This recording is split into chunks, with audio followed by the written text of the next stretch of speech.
Polly want a cracker?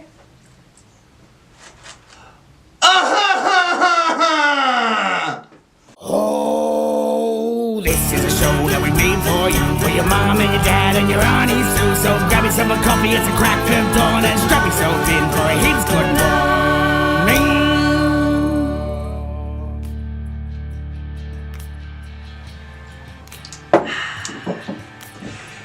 It's SEX-POS 2017!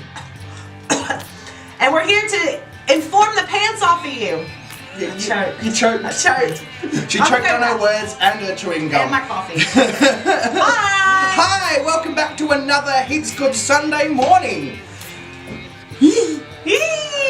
So obviously we're still doing our SEX-POS stuff. SEX-POS month. What are we calling it? 28 days, 30 days, 4 weeks, SEX-POS 2017. Yeah, it's Just a month. chunk. It's just 4 episodes. Yeah, so around a month-ish, I guess. Ish. We can deal with ish. It's like our starting time. Ish. 11-ish. It's usually 12 or 1-ish, but anyway, it doesn't matter. You never can tell. Keep me on your toes. What are we talking about today? Today we are talking about the world of different relationships. The world of different relationships. Yeah. Well, it pretty well comes down to, as long as you're not in a normal monogamous 2-person relationship, you are in some form of polyamorous relationship. So this episode is about the polyamorous umbrella. Poly. Get it? I knew that's what we were talking about. It's a great joke. I'm hilarious. So hilarious. Alright, so I guess do we get into talking about the polyamory? No, let's do a little dance first. Okay.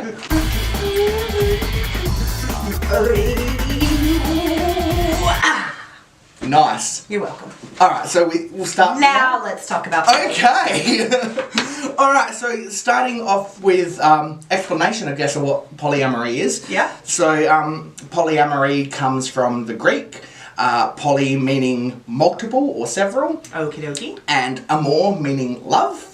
So lots of love. Lots of love. Right. So it's a relationship structure involving more than 2 people. Right. It could be romantic, or it might just be sexual. Ooh. But yeah.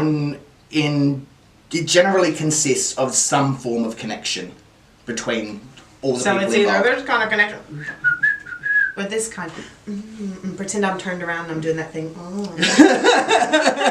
Yeah, so that's the basics of what the umbrella is, anyway. So essentially, you just have your regular monogamous 2-person relationship. Yep. Which is me. I mean, if Australia would ever let us get married, we'd be married. Luckily, we're running away to do it. Get your shit together, Australia. Come on, mate. And then anything else that falls outside of that bracket that is more than 2 people Yep. falls under the polyamory umbrella. That's correct, yes. Are there different categories of polyamory? Yes, there's many, so many that it's really hard for me to go through every single one in an episode. I feel you. Remember last week I did gender and sexuality? Yeah, much the same thing. So I'm going to go through some of the more basic... Basic things. The pumpkin chime. So, I've never even had spiced pumpkin. Me either. I've been in Australia for the whole Whole spice the pumpkin. whole thing, the spice pumpkin thing. Yeah. Sadly, I'd probably really it.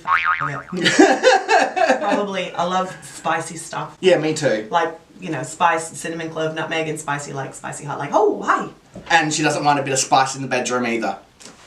Even though I'm just in a regular old non-poly relationship where... Yeah, you normal people. Anyway, so as I said, there are many different types. They have lots of different titles and so many different symbols that describe visually what those types of things are. Oh, so they have symbols, like the genders have symbols. Yes, they do. Oh. I didn't go into the symbols last time because I don't think there's enough to cover it. There's not enough time or not enough? Not enough symbols to cover all the range. I know there's I the found many. Of the polyamorous relationship symbols. No, of actually different genders as well as stuff like that, because... Yeah, but you don't want to leave anybody out. I was sweating last week. Are you nervous now? Are you worried about... I am, because I know my poly friends are going to come back to me and say, you missed this out, you said that wrong, you did this wrong. Last week. Yeah, so I'm hoping, fingers crossed, poly people, all the poly people, yay! We like to think that if we approach it in a respectful and informed way, that if we left someone out, it obviously wasn't because we don't approve or something like that. It's just because we were trying to cover the basics to inform without being like 5 hours long. Yeah, so that's all you're getting. You're getting the basics. Get the basics, mate. If you want to know more, there's this thing called the internet. Yeah, there's lots of stuff on the internet. Yeah. I was surprised actually how much stuff on the internet there was with polyamory, because, you know, the group is quite a small group of people. I think it's a small group because... Well, why do you think it's a small group? I think it's a small group because people just don't talk about it. I still think it's one of those things that's a little bit, I don't know, taboo in a way. It's definitely taboo. I think that's part of it. I also think it's a small group because, you know, just societal norms tell you that one of your main, like, tick list of life goals is to find that one person you're supposed to spend forever with. That's right, yeah. Regardless of what your sexuality is or whatever, that I think once you've found that person...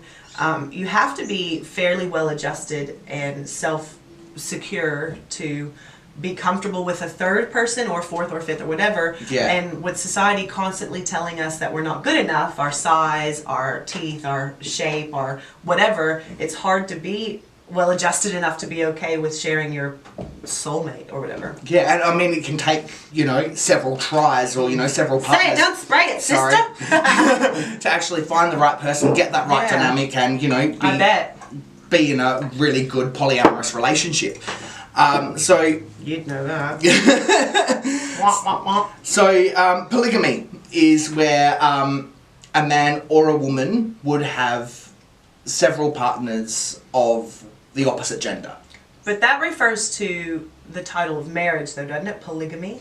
Yes, usually, yeah. Although that's not legal in most Western civilization countries. So England, Australia, it's not really legal in America. I can't think of anywhere that's considered part of the Western world that polygamy is okay. Yeah. I mean, in the Middle East, it's quite common. So you have your polygamists, yeah, and they're split into your two. So your man that has multiple wives is considered in a polygamy or polygyny relationship. I like a bit of gyny. Right. Anyway, and when that makes sense. When it is the woman that has multiple polygyny, it's polyandry. Polyandry. Okay. So that's when a woman has more than one husband or male partner or whatever. Yeah.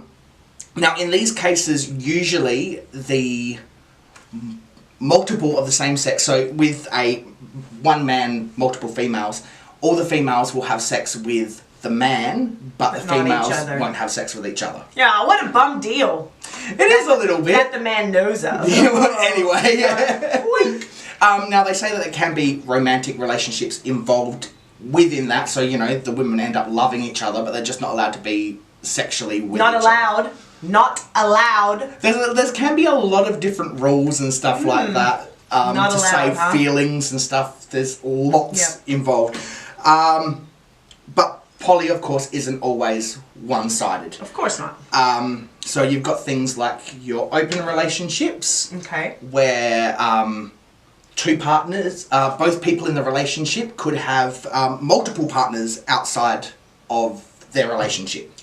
So in an open relationship, is there always like a central couple, and like say they're the like main unit, and then they're allowed to have side relationships that hold less weight than the main partner? Like with an open relationship, is it just like saying, is it like a couple people that are dating, but they date a whole bunch of other people, or is it like a main couple that are in a committed relationship and they're allowed to see each other outside of that relationship? Yes. Typically? Yes, but generally with just a normal open relationship, you won't really so much form, or you could.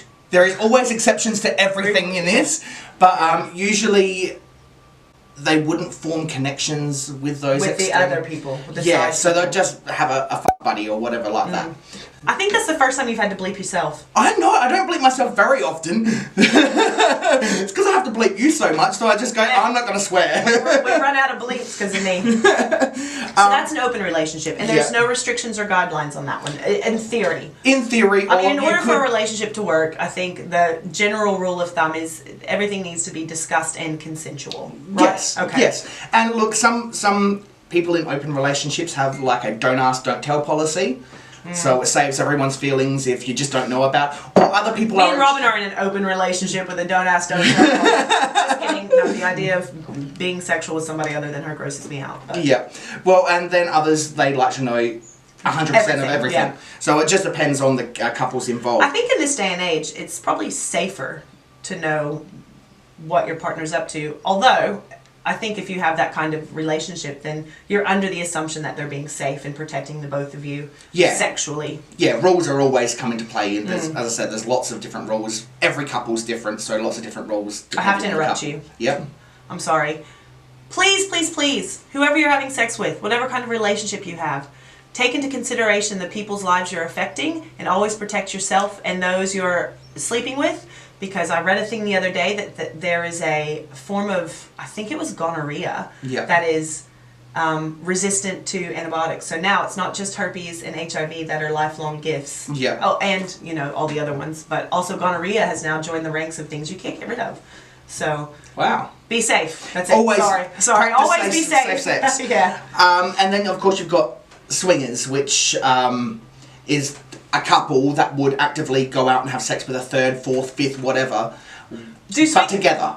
Is swingers usually like an occasion kind of thing? Like they go to like a swingers function? Well, or do swingers also seek out other couples to just switch with privately? Ali and I started off when we first started out. I'm going to get into my own personal life now. Here we go. We started off as swingers. Oh, did you? Yes. Oh, because you're both same-sex attracted. Yes. So we started off as swinger, and it was just thank you to Grindr and Tinder. Thank you, the internet. We just, you meet up with people. You might have them over once, might have them over a few times, but you don't develop anything with them. Do swingers, in order to fall under the swingers category, is it always switching partners with another couple?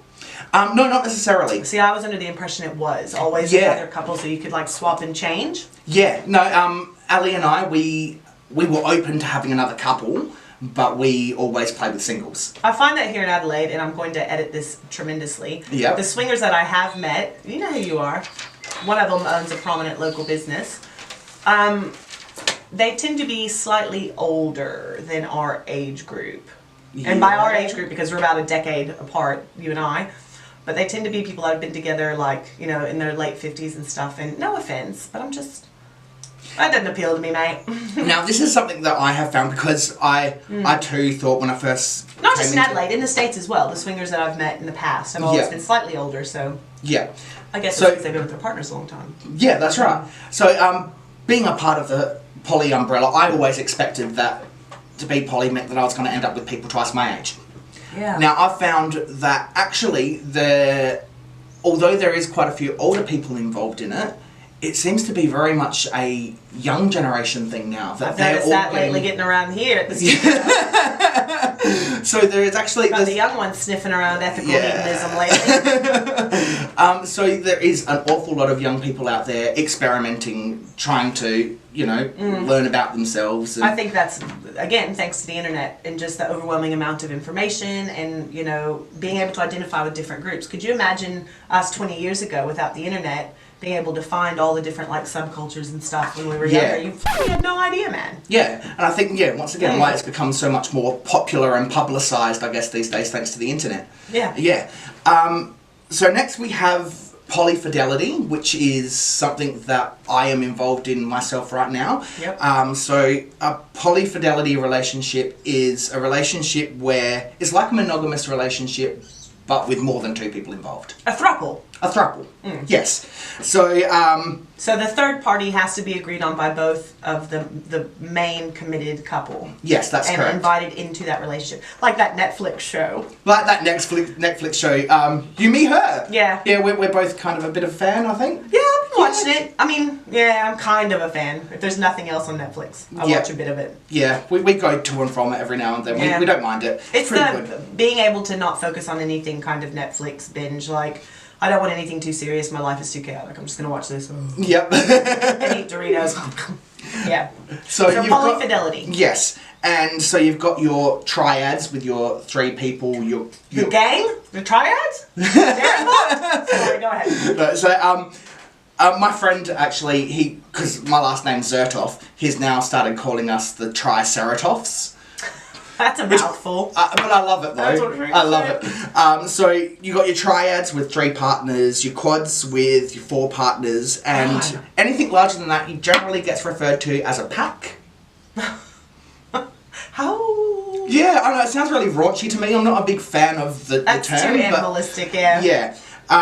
So... How do you have the time or the patience for a third? They have this thing... It's been hard work raising, Robin. They have this thing called polysaturated, which is where you have... You're at your limit. You're at your limit. You've got way too many sexual partners. You can't have any more. Yeah.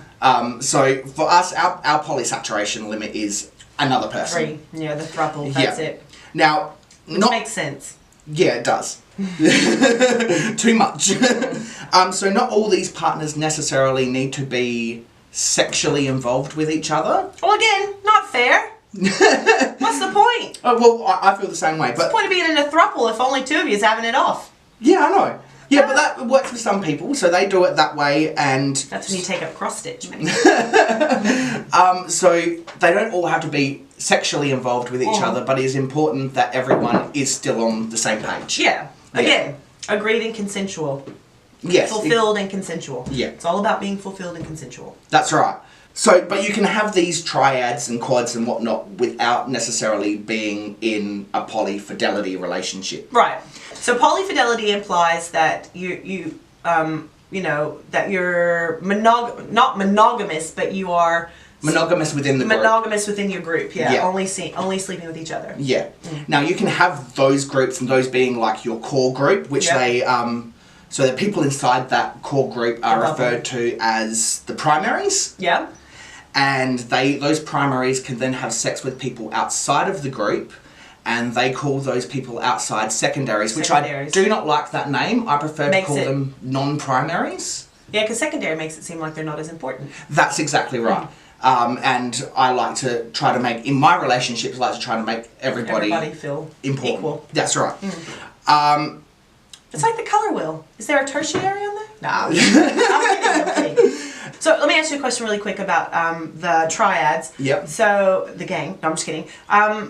If you're in a triad, right, and you're in a polyfidelity relationship with the... Well, no, it wouldn't be a polyfidelity if everybody was able to have sex outside the relationship. Yes, that's right. Okay, so that's not polyfidelity. Okay, yeah. it's just that's what I'm saying. Polyamory. You don't necessarily have to be in a polyfidelity relationship to have those triads and stuff like that. Would that just make it an open relationship, though?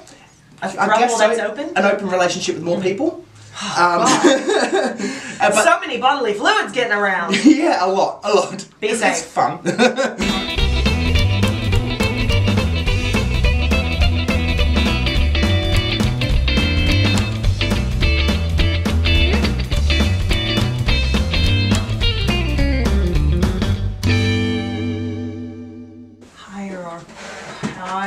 Hierarchical. Say that. See, yeah, it's hierarchical. Hierarchical. I say hierarchical poly relationships. I'm going to break it down phonetically while you're talking about it. Alright, so a hierarchical poly relationship, and as I said, I'm going to use triads as an example because I come from triads and that's what I'm familiar with. So an existing couple like Ali and myself find a third, and the original couple, so Ali and myself, would be in control of the direction that relationship is heading. So you guys decide... So let's say after you do all this interviewing and stuff that you guys have been doing, and you find a third that you like her, and then you guys, or her or him, I'm not assuming that everybody's getting a third female, and then you date or woo or whatever y'all do, not to minimize, but you know what I'm saying. I like it. Yeah. You woo and you canoodle and you movies and you brunch and all that stuff. Yep. No, only lesbians brunch. then once you guys have decided that mutually all three of you are accepting of this situation, then you and Allie get to decide the parameters of that relationship? Yes. That's a bit dominant though, isn't it? It is. Now, this or does is... that feed into kink? And it does into some levels. A bit. In yours it does a bit. Yes. But y'all are a bit into that. We'll and also, look, it happens a lot with people like myself and Ali. There's children involved, so you have to think about what is not just best for you. I don't know if your third would like you referring to her as a child. It's not very nice, is it? But because there is a child involved, we have to not only think about what's best for us, but what's best for our child. I think this is a good time to say what I wanted to say about different relationships. While certain communities don't necessarily like the idea of all these different kinds of relationships going around, I think the important thing to remember is just like gay parents, polyamorous parents do not minimize relationships to their children, and they don't put their children necessarily in unsafe situations. That's right. I think a loving home of any kind is the ideal home, and the only time someone's relationship or sexual identity or anything like that affects a child is if it's in an abusive an abusive household. So just because you're in a polyamorous relationship doesn't mean that your child is neglected or that you guys are sex crazed or anything like that. So keep that in mind, because I think a lot of people that are in, like even my situation, I know a lot of people that are in monogamous relationships that don't understand or support polyamorous relationships. And while I know that would never work for Robin and I, because I will cut a bitch, I think that it's important to remember that just because it doesn't work in your house doesn't mean it's not working for other people. And I think in a lot of situations, you look at relationships like you and Allie that have been together for a long time, and you have a family and a family unit, but there might have been something missing, and if anything, it's helping keep that family unit together. Well, that's exactly right. And I think that people have a hard time seeing past, you know, what their idea is of like a marriage. You know, some people might say that you're desecrating the marriage. Sanctity of marriage and things. I mean, the gays have heard that all before. Well, yeah, and there's a lot of gay people out there that, you know, are hanging to get married, like Robin and myself, that may have a problem with your polyamory because, you know, we're not even given the right to marry, and here you are just sleeping around, but it's not really our place to judge. That's exactly right. I think that everybody should have the right to get married, whether you stick it in every hole you find. I think if that works for your family unit, then that works. Yeah, that's exactly right. I think it's important to address that because people get their knickers in a twist sometimes about kids. And look, I've had lots of people get their knickers in a twist over what I chose to do in my bedroom. But do you know what? I'm not bringing my bedroom to your house. And not only that, you're not bringing it to your kids' room. No, that's exactly right. It's not like all this like polyamory, the acts that make it polyamory. None of that happens in front of your kid. That's exactly right. Come on. So anyway, ludicrous. Us people like Ali and myself, so we're the primary couple involved in the relationship. I still can't figure out how to say it.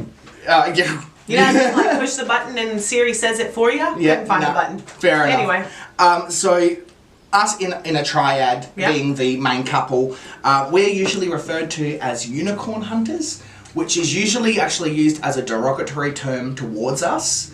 Because you're looking for something that's impossible to find. Yes. We use it ourselves as a term of endearment. It would be hard though. It would be hard to find someone that ticked both of your boxes. And that's what a lot of people in the community don't approve of. You're trying to find somebody that suits your needs. It's like, well, that's what you do in every relationship. Why wouldn't you find someone that suits your needs? Yeah. You're just gonna accept someone who's like a, you know, liar and a junkie and you know. Look, junkies are people too. Sorry if you're... But you know what I'm saying? Like, if that doesn't suit your needs, then why would you invite them into your relationship? Yeah, that's exactly right. Look, I don't even know you polyamory community, but I'm not liking what you're throwing down. No, it's become... And I've spoken to a couple of other people from a couple of groups that I'm a part of, and they have all said to me, look, there's starting to become a lot of cliques of people that don't like that type of poly, and this type of poly is less poly than that type of poly. Speaking of which... There is one at the moment, which is OPP or /OBP. Oh. Yes, no. It's the one penis policy or the one vagina policy. I'm going to talk about OPP because you don't really hear too much about OVP. Okay. Okay, so basically it's a relationship, usually between a couple like Ali and myself, who have agreed to... Alright, Ali and I are OPP. So we have You're agreed... only looking for a female unicorn. Yes. We have agreed that my penis is going to be the only penis in the bedroom. That's fine. Works for you guys. Yeah, and well, that's exactly right. Of the skin variety. But I'm a misogynist now because I'm in one of these relationships, even though it is something that we have agreed on together. You mean you didn't just kick in the bedroom door and say, "That's it, I want some more poontang"? No, it's not exactly how it works. I know. And if anybody knew you or your wife, they would know that would blow over like a lead balloon anyways. Yeah. Could you imagine trying to boss Allie around like that? No, it doesn't happen. I've always had a problem with subcultures or other minorities in any lifestyle, whether it's, I went through a bit of a thing with the rockabilly scene here in Australia. Yeah. I'll just say Australia. I have a problem with subcultures or minorities judging other subcultures or minorities, or having a specific standard to people before they're allowed in that subculture or minority. It's like, get off of it. Like, seriously, if it's not one dick and one vagina banging at it all day long every day, then, you know, you don't have any room to judge anybody. Yeah. Because you're still not the societal norm. That's exactly right. Like, who put you in charge of the polyamory umbrella?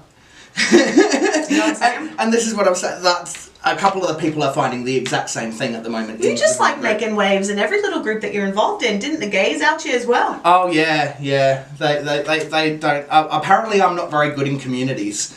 That's why you have to create your own love. That's exactly right. So, as I said in the beginning, so you're a one penis household. We're a one penis. We're a one penis household. It's other. Well, what is it? Not other people's property. What is it? The one penis policy. One penis policy. Okay. Which does stem from the fact that Ali is same sex attracted and is not interested in another penis besides mine. And I have become aware since being with Ali that as much as I like penises, I am not equipped to deal with men in relationships. Just laying about, penises just here, there, everywhere, one on the wall, one on the couch. So, and because we are looking for a relationship... You're looking for a long-term committed thing, a throuple. Yeah. And you're not interested in introducing a male into that combination. And it has nothing to do... Ali certainly is not. And it has nothing to do with the actual penis, it has to do with the dynamic of your unit. That's exactly right. So it's okay to be OPP, it does not mean I'm a misogynist, and it doesn't mean it's unsafe. Alright, get off your platform. Address your poly issues elsewhere. So, outside, if you don't fit into any one of those categories, titles, or anything polyfidelity. Like, yeah. What was the other one? Polyfidelity. You've got your triads and your swingers and your stuff like that. So if you don't fit into any of those types of things, they just call it relationship anarchy. I love a bit of anarchy, but not in my relationship. Because it can be like, you've got this person here, this person here, this person here. They're all primaries, and this person here is having sex with that one, and so is this one over here. They're having sex with that one, but this one isn't, because they're having sex with this person over here. But they're also having sex with that one over there.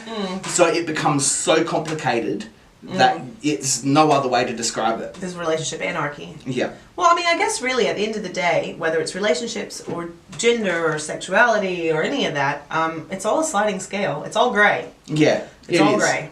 Rob and I can't even find someone that we want to like rent the third room to, let alone someone that's invited into the bed.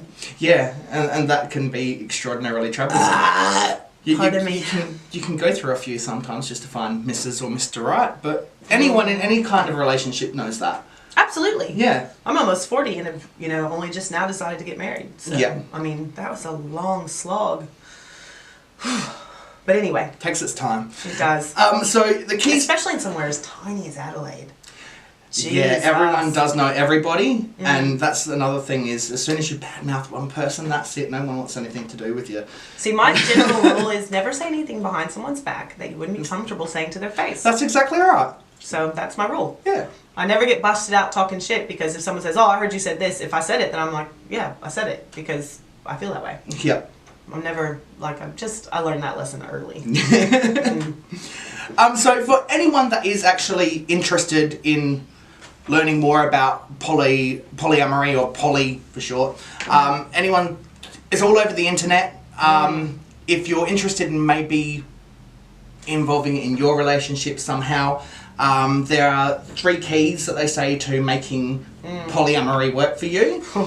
And the first is to know your limits. So know exactly what you are 100% comfortable with doing. Yeah. Be willing to adapt, because you've got things like, and we'll get to this I guess in the kink episode, but you've got your hard limits and your soft limits. So there's things that you can be flexible on. So know how you can be flexible, and communicate honestly. Communicate honestly, because that is really the key to it. And none of this fake honesty bullshit, like real 110% honesty. I just spat on you a little bit there. That's all right. So you're clearly speaking about specific things. But yeah, I think really in general in any relationship, whether it's a sexual relationship or just like a friend relationship or anything, I think honesty is always key, period. Yeah, definitely. And you know, you can't really build a solid foundation on lies, can you? Like in any kind of interaction whatsoever. I have a code of transparency, even at work and stuff. If I'm like disgruntled, I'm like, I'm disgruntled, just so you know, I'm trying to be transparent. Like, I just try to be transparent. Not that my face doesn't give me away 100% of the time. But yeah, I think that any relationship is fine as long as all parties involved are in agreement to it. Yeah, agreement isn't a word. You can just ask Robin about that. Agreement isn't a word. Really? Apparently it's not.